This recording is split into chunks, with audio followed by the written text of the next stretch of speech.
मादरी ॿोलियुनि जे आलमी दिहाड़े जे हवाले सां सिंधी अदबी संगत शाख सिंधड़ी पारां गवर्नमेंट डिग्री कॉलेज सिंधड़ीअ में तकरीब कोठाई वई, जंहिंमें अदीबनि, लेखकनि, शाइरनि ऐं शागिर्दनि वॾे अंग में शिरकत कई। तकरीब में ॿोलीअ सां अक़ीदत ऐं मोहबत जे इज़हार तौरु लेक्चर पिणु ॾिना विया ऐं स्कूली शागिर्दनि पारां टेबलोज़ पिणु पेश कया विया। उन मौक़े ते सिंध टीवी न्यूज़ सां ॻाल्हाईंदे उन्हनि जो चवणु हो त फ़ख़ुरु आहे असांखे, असांजी ॿोली सिंधी ॿोली आहे, क़दीम ॿोली आहे। जेतिरो सिंधी जी क़दीम तहज़ीब आहे ओतिरी सिंधी ॿोली बि क़दीम आहे, इंतिहाई शाहूकार ॿोली आहे असांजी। मादरी ॿोलियुनि जो अॼु आलमी ॾिहाड़ो आहे। असांजे बि हिते सिंधी अदबी संगत जे दोस्तनि नौजवाननि खे सलाम आहे जिन हिन ॿोली जो अॼु ॾिहाड़ो हिते मल्हायो आहे। ख़ासि तौर ते असांजो जेको नौजवान आहे या नई टही आहे उनखे सिंधी ॿोली जे बारे में असांजा अदीब ऐं मुहक़िक़ हिते आगाही ॾींदा, सिंधी ॿोली जी तारीख़ जे बारे में, सिंधी ॿोली जे जेको ग्रामर आहे उन जे बारे में ॿुधाईंदा। त असां वटि अॼुकल्ह सोशल मीडिया जो दौर, तव्हांखे बि ख़बर आहे, तव्हां दोस्त मीडिया जा दोस्त आहियो। सिंधी ॿोली जे बारे में अॼुकल्ह असांजे नौजवाननि खे तमामु घटि ॼाण आहे। उन जे बारे में मुहक़िक़ असांजा अदीब जेके आहिनि से उहे सिंधी ॿोली जे बारे में ॼाण बि ॾींदा ऐं असां ही दुनिया खे पैगाम ॾींदासीं त असांजी ॿोली जेका आहे सा उहा क़ौमी ॿोली आहे असांजी। सिंधी अदबी संगत शाख सिंधड़ी जे हवाले सां असां ही पहिरियों प्रोग्राम हिते कयो आहे ऐं तालके सिंधड़ी में ई जेको मादरी ॿोलियुनि जे हवाले सां पूरी सिंध में मल्हाए पियो, बल्कि पूरी दुनिया में, पर सिंधी ॿोलीअ जे हवाले सां असां हिते ख़ासि तौर ते इहो फोकस कयो आहे शागिर्दनि ऐं उस्तादनि खे, त जीअं असां जेको आहे सो इहे ई असांजो आसरो आहिनि। इन्हनि जे वसीले असां जेका सिंधी ॿोली आहे उनखे बचाए सघूं था। जेकॾहिं असांजो उस्ताद ऐं शागिर्द जेकॾहिं चाहिनि त पोइ उहे जेके आहिनि से बचाए सघंदा। असां जेका स्पीकर्स अॼु जा आहिनि असां उनखे चयो आहे त उहे इन ॻाल्हि ते ई फोकस कंदा त असांजी जेका नई नस्ल आहे, नओं नस्ल, उन में पंहिंजी जेका मादरी ॿोली आहे उन जी केतिरी अहमियत आहे ऐं उन जी केतिरी अहमियत ऐं केतिरी ज़रूरत आहे उन ते ॻाल्हाईंदा त जीअं हीअ असांजा दोस्त सम्झी सघनि। दुनिया में हज़ारे ॿोलियूं ॻाल्हायूं वञनि थियूं ऐं उन्हनि में तमामु घटि अहिड़ियूं ॿोलियूं आहिनि जेके मुकमिल ॿोलियूं आहिनि। असां ख़ुशनसीब आहियूं जो असांजी ॿोली, सिंधी ॿोली हिकिड़ी मुकमिल ॿोली आहे। ऐं हाणे जीअं साइंस तरक़ी कई आहे उन में ॿोली जे हवाले सां ॿ मुतज़ाद जेके शयूं साम्हूं आयूं आहिनि। हिकिड़ो त जेके ॿोलियूं गूगल ते अची वियूं आहिनि ऐं उहे असां पंहिंजो एंड्रॉइड ते लिखी सघूं था त उन्हनि जो बका यकीनी थी वियो आहे। पर ॿिए पासे जेको आहे सो ॿोलियुनि जो जेको बिगाड़ आहे, ॿोलियुनि जे मथां जेका चढ़त आहे, उन्हनि ॿोलियूं जेके आहिनि से ख़तमु थियण जे ख़तरे जे साम्हूं बि आहिनि ॿोलियूं। ऐं सिंधी ॿोली इन ॿिन्ही मुतज़ाद शयुनि जे विच में आहे। त हिकिड़े पासे त हू गूगल ते आहे, उहो ॾाढी भली ॻाल्हि आहे, मस्बत पहलू आहे। ॿिए पासे सिंधी ॿोली पंहिंजे बिगाड़ जे हवाले सां हिकिड़े इंतिहाई ॾुखे दौर मां गुज़रे पई। ऐं सम्झां थो तारीख़ जे बदतरीन दौर मां गुज़रे पई। आलमी ॾिहाड़े जे मौक़े ते जीअं त सॼी दुनिया में ॿोलियुनि जो आलमी ॾींहुं मल्हाए पियो वञे, इन मौक़े ते असां पंहिंजी जीजल ॿोली सिंधी ॿोलीअ लाइ ही मेड़ो सजायो आहे, जंहिंमें सिंधड़ीअ जा शागिर्द, बाशऊर अवाम, हितां जा अदीब, हितां जा सहाफ़ी, असां सभु मिली जुली हिकु ई प्लेटफॉर्म ते गॾिजी पंहिंजी माउ ॿोली, जीजल ॿोली सां मोहबत ऐं अक़ीदत जो इज़हार करे रहिया आहियूं। हिन प्रोग्राम जो मक़सदु असांजी नौजवान नस्ल में सिंधी ॿोलीअ लाइ मोहबत पैदा करणु आहे। सिंधी ॿोली, सिंधी तहज़ीब, सिंधी माण्हू, उन में सिंधी ॿोलीअ जो किरदारु शह रग वारो आहे। सिंधी ॿोली आहे त असां क़ौम आहियूं, सिंधी ॿोली न आहे त असां एज़ अ क़ौम कीअं पंहिंजे पाण खे मुतारिफ़ कराए सघूं था। सिंधी ॿोली हिकिड़ी क़दीम ॿोली आहे जंहिंजी वुसअत तमामु वसी आहे ऐं उन जो मिसाल इहो लतीफ़ साईं जो जेको रिसालो आहे उहो असांजे लाइ हिकिड़ी सनद आहे। पर उन खां पोइ जेको कमु थियणु खपे उहो कोन थियो आहे।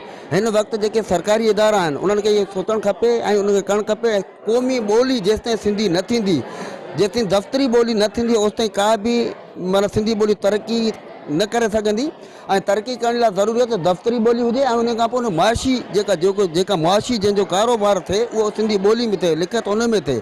त उन करे असांजी इहा ख्वाहिश आहे, असांजा अदीब दोस्त जेके आहिनि सिंधी ॿोली सां ॻाल्हाइनि पिया, कनि पिया महिनत, पर सरकारी तौर ते इनखे अवलियत मिलणु खपे त सिंधी ॿोली आहे, क़ौमी ॿोली आहे। मादरी ॿोलियुनि जे आलमी ॾींहं ते सिंधी ॿोली जी अहमियत खे उजागर करण लाइ, ही नई जनरेशन ॾे इहो पैगाम पहुचाइण लाइ त असां बि सिंधी सकाफ़त, सिंधी क़ौम आहियूं, जेका असांजी बि हिकु सकाफ़त आहे, असांजी मादरी ॿोली आहे।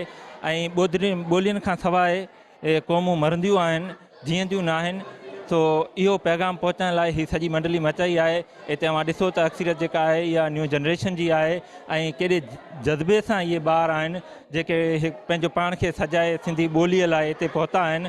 असां इन्हनि जो इहो जोश ऐं जज़्बो ॾिसी असांखे बेहद ख़ुशी थी आहे ऐं असां इहो ई पैगाम नस्ल खे ॾियणु था चाहियूं त पंहिंजी ॿोलीअ जी अहमियत खे उजागर करियो ऐं पंहिंजी ॿोलीअ खे सम्झो। महिरबानी। से असांजी सिंधी ॿोली क़दीमी ॿोली आहे, जंहिंजी भेटाई जी ॿोली आहे, जंहिंजो असरु पहिरें फारसी पोइ अरबी जो असरु हो। उन वक़्त में बि भेटाई शाह साहब तमामु वॾी जाखोड़ कई, गिरोड़ी साहब जाखोड़ कई। इहे हम असर वक़्त जा आलिम बि हुआ त शाइर बि हुआ ऐं शाइरनि जो महदार शाह अब्दुल लतीफ़ भेटाई हो।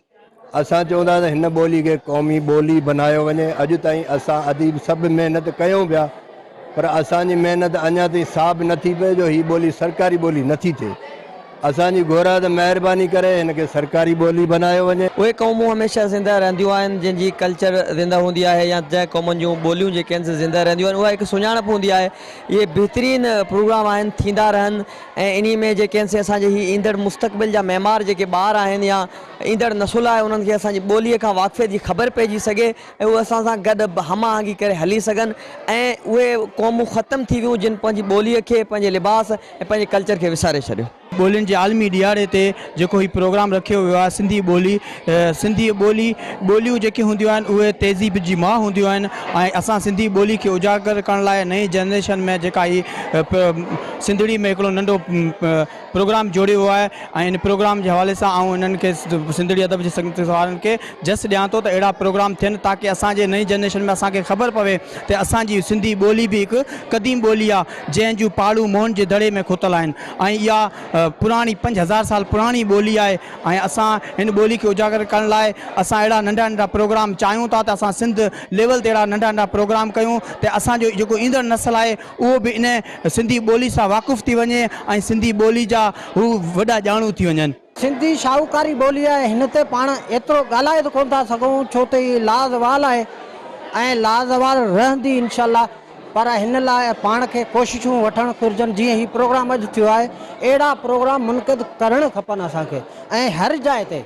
ऐं अलाह कंदो त पंहिंजा अदीब दोस्त जेके सिंधी ॿोली जा ख़ैर ख़्वाह आहिनि उहे अॻिते हली इहे काविशूं पंहिंजूं जारी रखंदा ऐं साहिफ़ुनि खे त आउं इहो अर्ज़ु करियां थो तव्हां त असांजी ॿोली खे उजागर करण लाइ पंहिंजूं काविशूं सरापा करियो ऐं कोशिशूं वठो इन में। हीअ ॿोली असांजी सिंधी क़ौमी ॿोली जेका 5000 साल पुराणी तहज़ीबी असांजी सकाफ़त जे हवाले सां ऐं असांजी तमामु पुराणी ऐं तहज़ीबी में तारीख़ आहे जेका असांजी सिंधी माना ॿोली ॻाल्हाई थी वञे। इन हवाले सां असां मुंतक़ प्रोग्राम कयो आहे जेको माना मुख़्तलिफ़ जॻहियुनि ते जेको त असां माना पंहिंजी सिंध सां वचन वरजायूं था त असांजी ॿोली खे क़ौमी ॿोलीअ जो दर्जो ॾिनो वञे छाकाणि त हीअ तमामु 5000 साल पुराणी आहे ॿोली। अॼु जी तारीख़ पुराणी तारीख़ में विया जेको आहे असां पंहिंजे हाल महिमाननि खे ऐं जेके मौजूद आहिनि उन्हनि खे माना असां इहो चवंदासीं अदीबनि खे शाइरनि खे ऐं असां आला आमदारनि खे बि इहो ई रिक्वेस्ट कंदासीं त असांजी ॿोलीअ खे क़ौमी ॿोलीअ जो दर्जो ॾिनो वञे ताकी जेको आहे सिंधी ॿोली सिंधी क़ौम जी सुञाणप आहे, उन करे उन जी अहमियत खे आम करण जी ज़रूरत आहे ऐं असां सभिनी जो फ़र्ज़ु थिए थो त पंहिंजी ॿोलीअ लाइ पाण पतोड़ियूं ऐं पंहिंजी सुञाणप खे क़ाइमु रखूं। मंज़ूर शहर, सेन TV न्यूज़, सिंधड़ी।